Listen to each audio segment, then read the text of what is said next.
Hey, it's December 7th, and welcome to This Week in Geek. China has a super laser! You can decorate your holiday plant with a dying alien. And, don't drink unicorn tears. Zach Galligan has confirmed in a recent panel that the Gremlins franchise is getting a sequel. That's right, a sequel, not a reboot, not a remake, none of that fucking re-envisioning bullshit. And it's also been rumored that he is going to be including a Godzilla-sized gremlin, so that's kind of fucking cool. I hope so. Yeah. YouTuber Elsa Fricky has put out a supercut video of computer hacking from movies from the 70s, 80s, and 90s. Let's watch. So that was a thing. If you want to check it out, it's in that place I put that thing that time. In an interview with Collider recently, Simon Kinberg, the writer-producer for Deadpool, has announced that, he wants to do a Deadpool 2 movie. They haven't made anything specific right now. They're waiting until they finish with the movie to start hashing stuff out for sure. Kind of thing.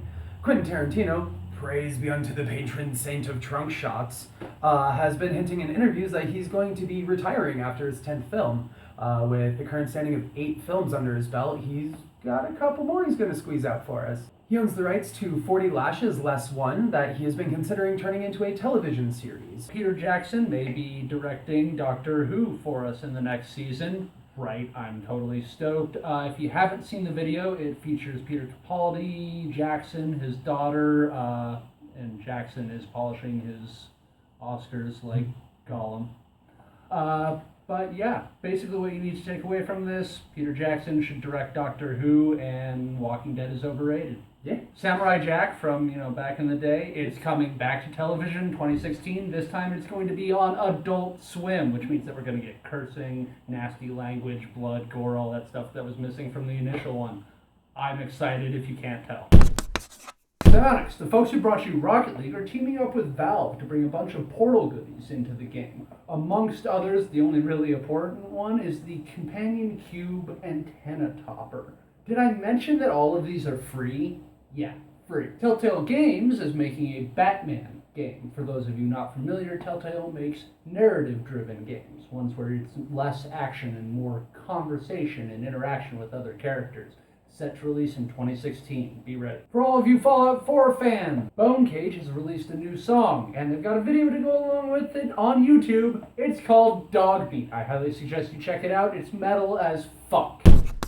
The US has been perfecting its laser weapon known as LAWS for some time now, while China has just announced on state television its own laser weapon, LAG, or Low Altitude Guard 2 Laser. And apparently, it's stronger and faster than its American counterpart. Researchers at ETH Zurich have created an aerogel comprised of gold. It can replace traditional heavy gold in electronics, and is light enough that a nugget of the material can float on the milk foam of a cappuccino. So Jaden Smith is writing a book, and according to one source, he believes he has spiritual ties to beings in other dimensions, and they are helping him to write this book, and all of his tweets about the universe. Apparently, he also hopes to have a spiritual following once he releases the book. Red vs. Blue is coming back with another season. And if that wasn't enough, it's going to be on actual TV on the El Rey network. It starts airing December 5th, which...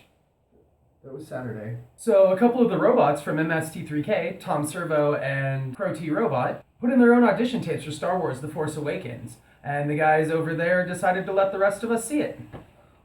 Personally, I think Crow T Robot should have been given the part of Kylo Ren, and Tom Servo should have been given the part of BB-8. He knows what he did. So Adele released a new album, 25, and it sold 3 million copies in the first week. That's reprehensible, and it's dangerous. To me, listening to Adele is about as much fun as being raped in prison. Some people are into it. I'm not one of those people. Sinead O'Connor tried to kill herself. She should have tried harder.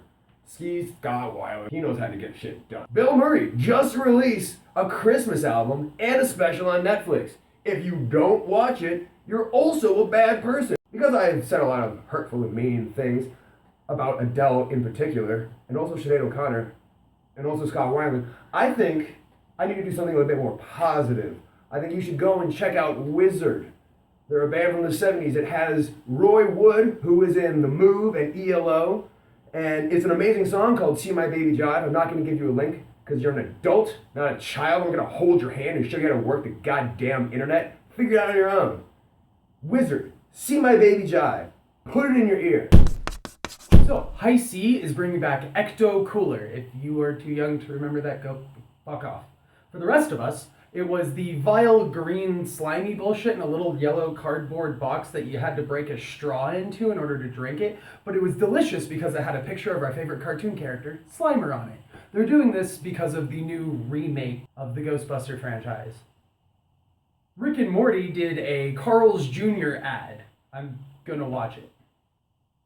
Fuck, now I need a hamburger. For sale in the UK, there is currently a new liquor. It's called Unicorn Tears. Gross! It's a gin liqueur with orange, berries, maple syrup, and spices as the flavors. Gross. It's 40% alcohol. Alright, that's decent.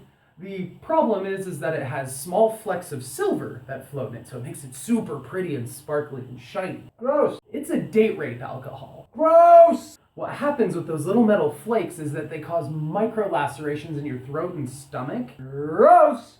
Which allow the alcohol to absorb into your system much quicker than you would without those lacerations. Gross! It's vile. If somebody wants to get it for you, they're trying to rape you. Gross! Don't drink it. Gross! You're going to get raped. Gross.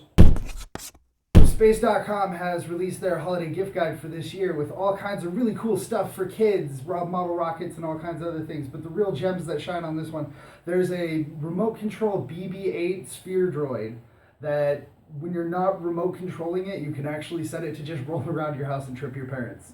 On top of that, there's a really awesome sonic pizza cutter that while you're cutting the pizza, it makes that iconic noise we all love and hate at the same time. So Hallmark has released the most amazing Christmas ornament ever. For all you Trekkies out there, you might want to turn away right now. It's a battery-operated ornament of Spock's death scene from The Wrath of Khan, where he's in the radiation room and he's dying. Here's the gem. The battery powers an audio system that spews forth Spock's famous quote about how the needs of the many outweigh the needs of the few. Mondo is doing a new art gallery called Snicket Bamp Thwip. A series of posters, really well done, of all of your favorite Marvel heroes throughout the years, going back 75 years, but they're all amazingly done print. As we all know, tomorrow's New Comic Book Day, so here's a quick rundown of all the new titles you should go out and grab.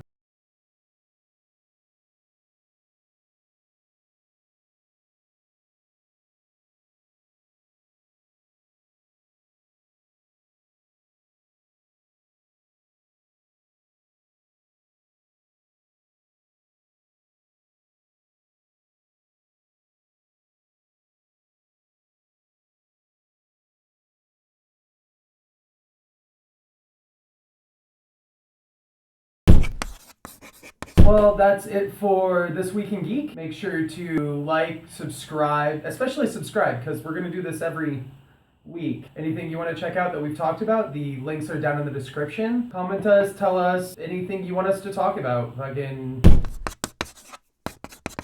see you next week.